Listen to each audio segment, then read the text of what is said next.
Slava Isus Christus, Slava Navika, glory be to Jesus Christ, glory be forever. This is Father Bezo again, doing another podcast. Hopefully everyone's doing well, wherever you're listening from today. And today, as we commemorate the weekend of commemoration of the Holodomor, I know that in many places in the world this week, they commemorated the victims of that genocide, that famine, forced famine in the Soviet Union, mostly Ukraine, in 1932-33. And I'm sure everyone has heard about this before. We've prayed for the victims of the Holodomor. We prayed for all those people who died in this genocide, is what it's called, really.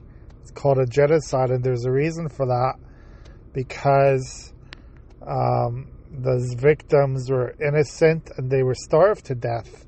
All their food sources was taken away from them.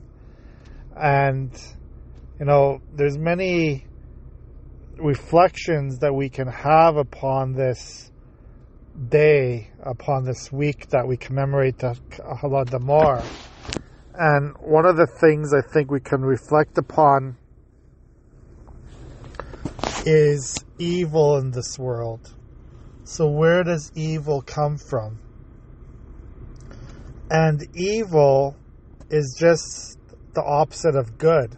So you can't be considered good if you are evil. You can either be one or the other. So, we can commit evil acts, but we are still good people. Okay? So when we sin, when we, do sinful acts, that doesn't mean that we are necessarily bad people. But it just means that we fall short of the glory of God. We fall short of perfection in life. So that's what it means. But that doesn't mean that we are created evil. Okay? So every single action that happens in our life, we have that choice between doing what is good and doing what is evil. We always have a choice with this, okay? Now, obviously, the communist authorities, led by Stalin at that time of the Holodomor, who were in charge of the Soviet Union, had evil actions in their mind. They, taking food sources away from people is not good. Doesn't matter how much the people of Russia today or of the Russian Orthodox Church try to pass the blame or try to deny what happened in that part of the world.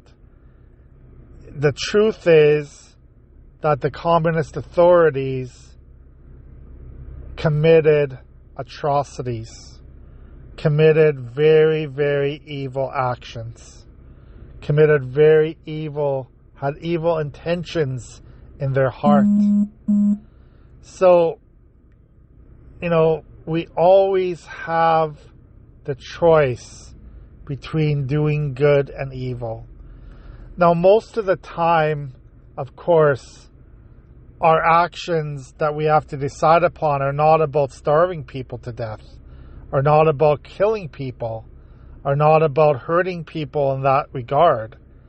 But still, we have the choice to do what is right according to God every day of our life.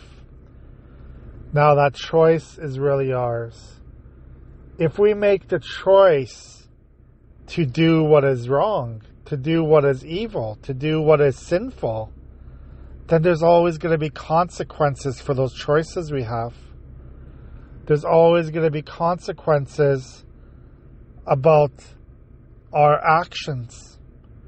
And obviously, government officials, people who are leading countries, who make such evil choices will be judged accordingly by God.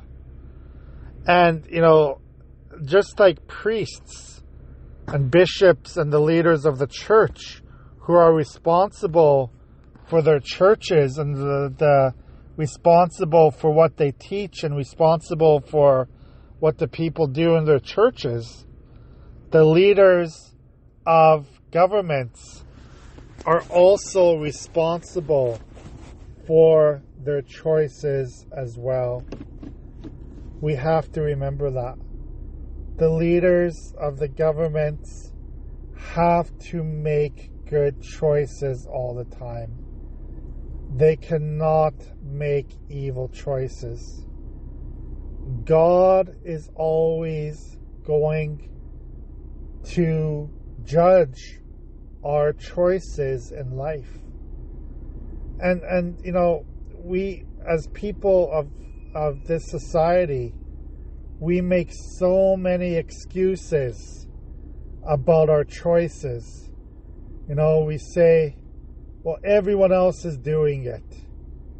Everyone else is committing sin, so I'm just doing the same as everyone else.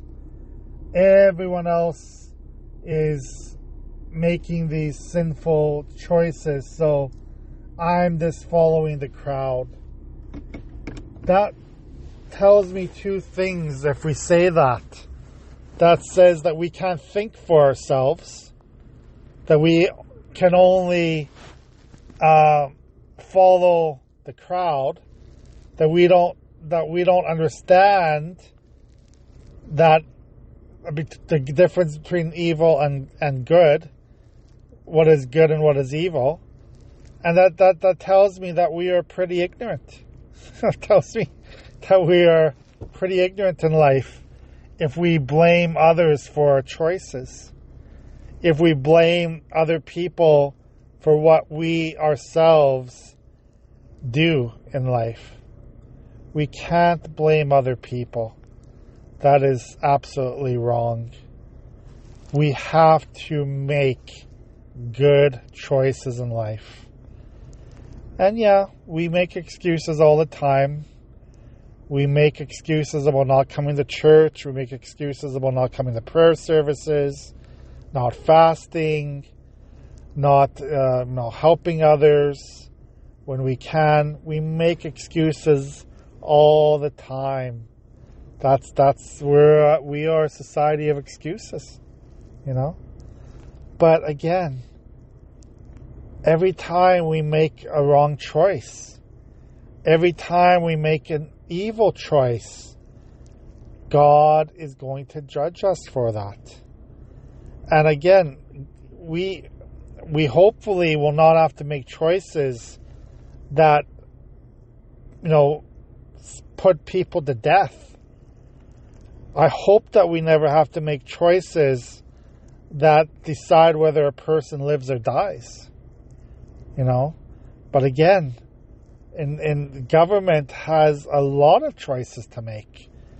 Are the people who lead countries, the people who lead nations, who lead, who are in charge of many things, they have to make good choices. They have to make good and holy choices. And we live in a society now where we say, well, religion should be out of politics. Separate religion and politics. We can't have the church telling us what to do. Well, you see what happens when the church is not involved with politics. What happens is communism. What happens is dictatorships. What happens is what happened in Russia when the church is told to butt out of politics. So I guess, if that's the choice that we in our society want, to have governments that make evil choices for us, to have governments that make choices that are not pleasing to God, because we don't want religion involved with our politics, then I guess that's the choices we're going to make, right? Okay. So, again, we pray for the victims of the Holodomor. We pray for all those who died, who were killed, who were murdered because of starvation.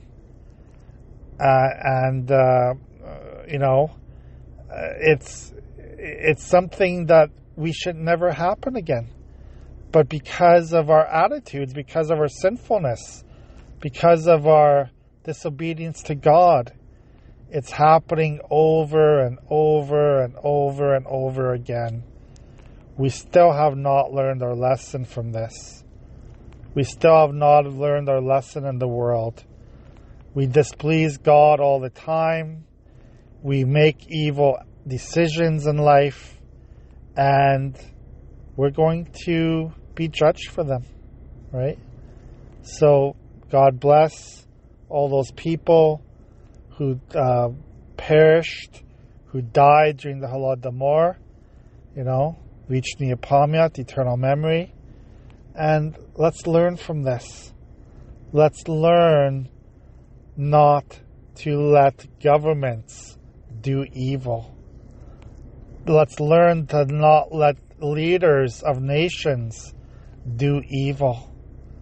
If we don't learn from this, when are we ever going to learn? God bless you. Have a great day.